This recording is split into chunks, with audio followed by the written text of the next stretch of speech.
Bismillahirrahmanirrahim. Sir, my name is Muhammadur Rashid bin Mufti Tayyib Muawiyah. I belong to Shurabad, Multan. So, sir, I am currently a student of Islamic Studies and currently I joined your Dawah training program. So, sir, we are currently working against the atheism. तो एक atheist ने मेरे से सवाल पूछा जिसका मैंने जवाब दिया, but I am not satisfied कि रसूलुल्लाह सल्लल्लाहु अलैहि वसल्लम जब मदीना में आए तो वहाँ पर ज्यूइश कम्युनिटी कई सौ सालों से रह रही थी। तो आप सल्लल्लाहु अलैहि वसल्लम जब आए तो उन्होंने कुछ खिलाफ वर्जियाँ की, तो आप सल्लल्लाहु अलैहि वसल्लम ने उन्हें मदीना से निकाल दिया। और नऊज़ु बिल्लाह, मतलब कि आज तक हम मुसलमान वहाँ पर कायम हैं, उन्हें मदीना से मुल्क बदर, शहर बदर कर दिया गया।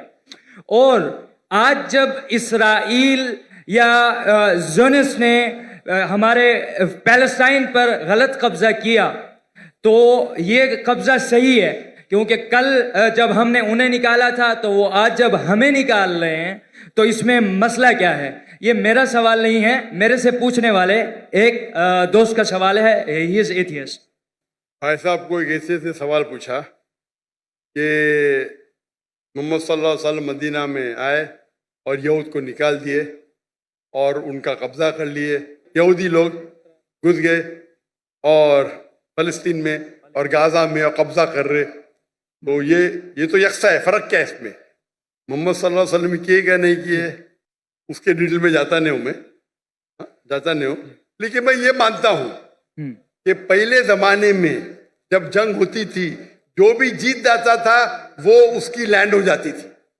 सर, करंटली अक़वाम मुत्तहिदा भी तो यही कहता है। सब आप जवाब सुन लीजिए प्लीज। मेरा जवाब तो सुनेंगे आप।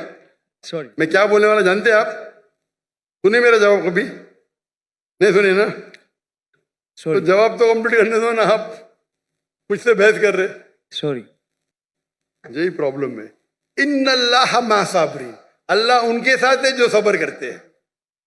आप अगर देखेंगे 100 years बैक, 100 साल बाद, 200 साल पहले, 300 साल पहले, सब जगह ये कॉमन रूल था, कॉमन लॉ था।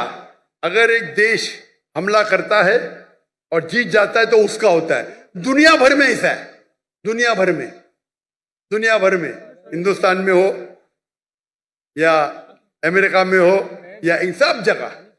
लेकिन जब वर्ल्ड वॉर आई ना, वर्ल्ड वॉर 1, वर्ल्ड वॉर 2, तो एक कानून बना, इसके बाद बाउंड्रीज बन गई।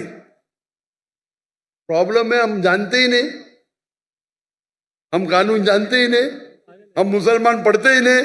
अल्लाह ताला बोलते इकरा, हम बोलते ला इकरा।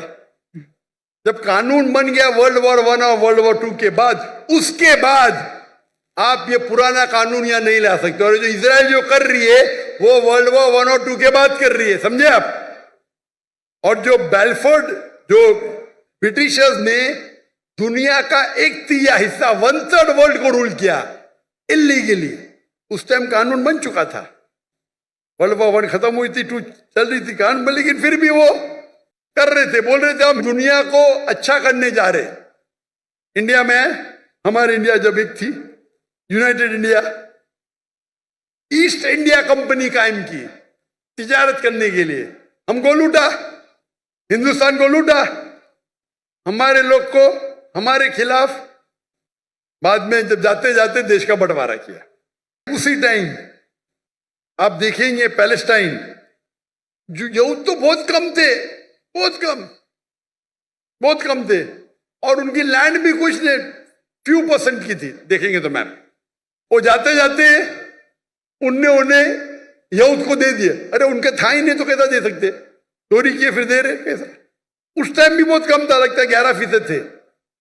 वो बढ़ते बढ़ते बढ़ते अभी तो 90% हो गए। तो तुम्हारे फ्रेंड को बोलो, तुम जानते ही नहीं इंटरनेशनल रूल भाई। पहले पासपोर्ट भी नहीं था, अभी पासपोर्ट है। पहले वीजा नहीं था, अभी वीजा है। चेंज हो गई दुनिया। वो दुनिया के कानून को जानते नहीं। अभी जो इजराइल कर रही है, अभी कानून है, अब जब जंग भी करेंगे तो सिविलियन को नहीं मार सकते, औरत को नहीं मार सकते, मारते हैं इन लोग। तुम्हारे एथियस्ट फ्रेंड को पता ही नहीं, ना खुदा का पता है ना कानून का पता है। अफसोस की बात है, आपको भी नहीं पता है। सर जब अब ये